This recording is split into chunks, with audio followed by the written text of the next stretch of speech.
Hello viewers, আসসালামু আলাইকুম।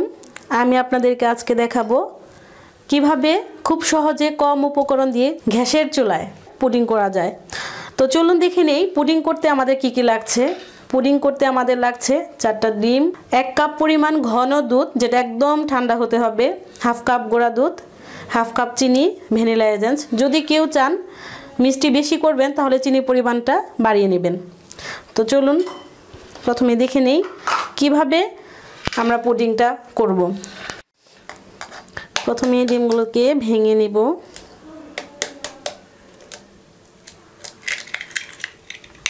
Room টেম্পারেচারে ডিম হলে সবথেকে ভালো হবে।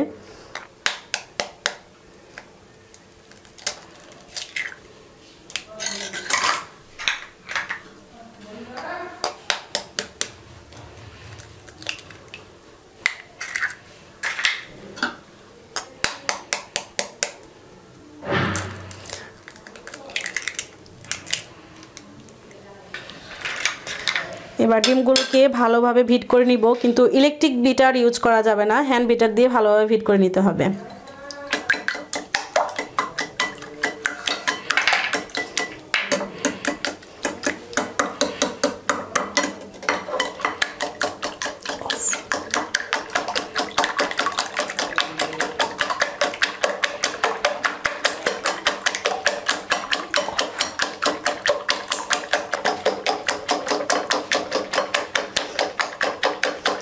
ডিমটা ভালোভাবে হিট করা হয়ে গেলে ডিমের সাথে চিনি অ্যাড করব। সবসময় চেষ্টা করবেন মেজারমেন্ট কাপটা ইউজ করার। হাফ কাপ পরিমাণ চিনি নিব এবং আবার ভালোভাবে হিট করে নিব। যতক্ষণ পর্যন্ত চিনিটা ভালোভাবে গলে না যাবে ঠিক ততক্ষণ পর্যন্তই ভালোভাবে হিট করতে হবে। তো আমার ভালোভাবে হিট হয়ে গেছে এবং এখানে কোনো দানা নেই। তো এবার আমি ঘন দুধটা মিক্স করব। একদম ঠান্ডা দুধ, যেন ডিমটা নষ্ট না হয়।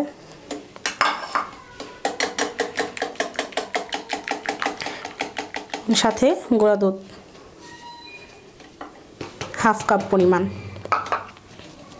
এবার আবার ভালোভাবে বিট করে নেব।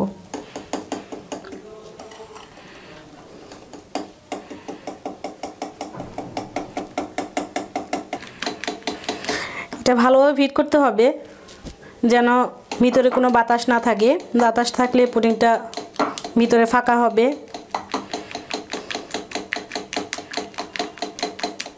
খুব ভালোভাবে বিট করতে হবে।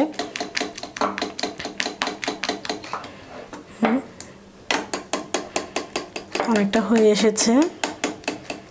সাথে আমি ভ্যানিলা এসেন্স ইউজ করব 1 টিস্পুন। চাইলে যদি ভ্যানিলা এসেন্স ঘরে না থাকে তাহলে এলাচ গুঁড়া ব্যবহার করতে পারবেন আপনারা।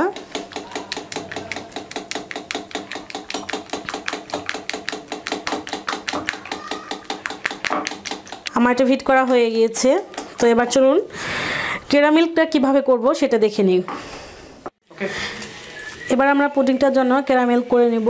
এই জন্য নিয়েছি আমি 4 থেকে 5 টেবিল চামচ পরিমাণ চিনি, এটা দিয়ে দিচ্ছি এবং সাথে দিচ্ছি আমি 2 থেকে 3 টেবিল চামচ পরিমাণ পানি এবং এটাকে এখন আমি ভালোভাবে নেড়ে ক্যারামেল করে নিব। দেখতে হবে পানি যেন কখনো কম না হয়, তাহলে কিন্তু চিনিটা একদম ঝরঝরে হয়ে যাবে। বেশি হলে সমস্যা নেই। আরেকটু অনেকটাই হয়ে গিয়েছে। এবার আমি যে বাটিতে পুডিংটা দিব সেই বাটিতে এটা ঠান্ডা করতে দেব। একদম ঠান্ডা করতে হবে।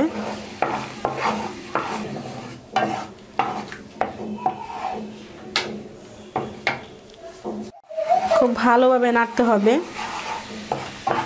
একটু রং করে নেব। এত বেশিও করা যাবে না যেন পুড়ে যায়। আমি পুডিং করার জন্য স্টিলের একটি বাটি নিয়েছি। আপনারা চাইলে স্টিলের টিফিন বক্সের ঢাকনা সহ বাটিটা নিতে পারেন, পুডিংয়ের বাটি নিতে পারেন, যার যেরকম সুবিধা। এবার আমি চুলাটা বন্ধ করে দিচ্ছি।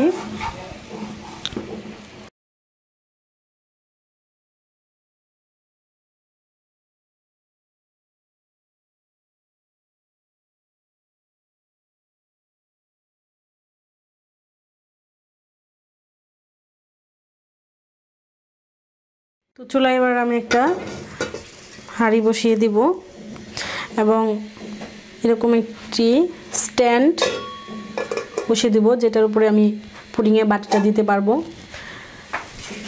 এবং চুলাটা মোটামুটি মিডিয়াম আঁচে রাখবো।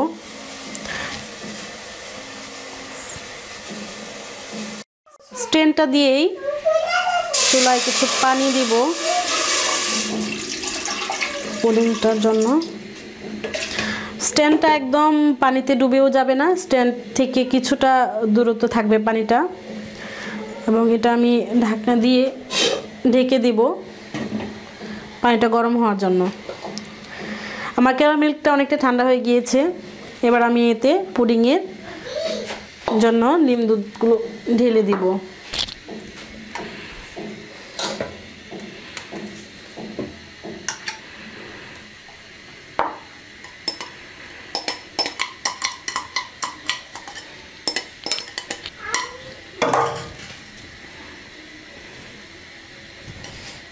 দেন আমি 15 থেকে 20 মিনিট হাঁড়ির ভিতরে পুডিংয়ের বাটিটা বসিয়ে রাখবো। পুডিংয়ের স্ট্যান্ডের উপরে বসিয়ে দিব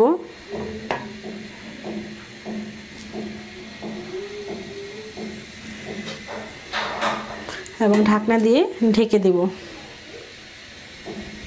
এবার 15 থেকে 20 মিনিট অপেক্ষা করব।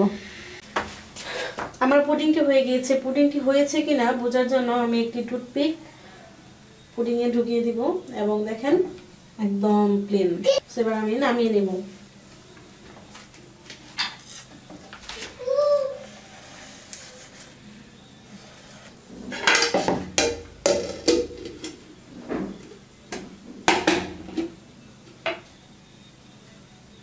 ওয়াও, আমার পুডিংটি হয়ে গিয়েছে এবং চাইলে আপনারা খুব সহজে বাড়িতে এভাবে পুডিংটা করে বাচ্চাদেরকে সার্ভ করতে পারেন। বাচ্চাদের জন্য খুবই ইয়ামি এবং মজাদার একটি বাই।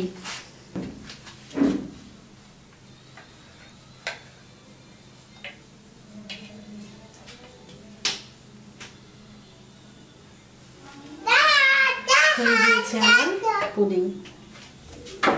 সো আমাদের এই রেসিপিটি যদি ভালো লেগে থাকে তাহলে পরবর্তী রেসিপির জন্য অবশ্যই আমাদের চ্যানেলটি সাবস্ক্রাইব করুন। ধন্যবাদ সবাইকে।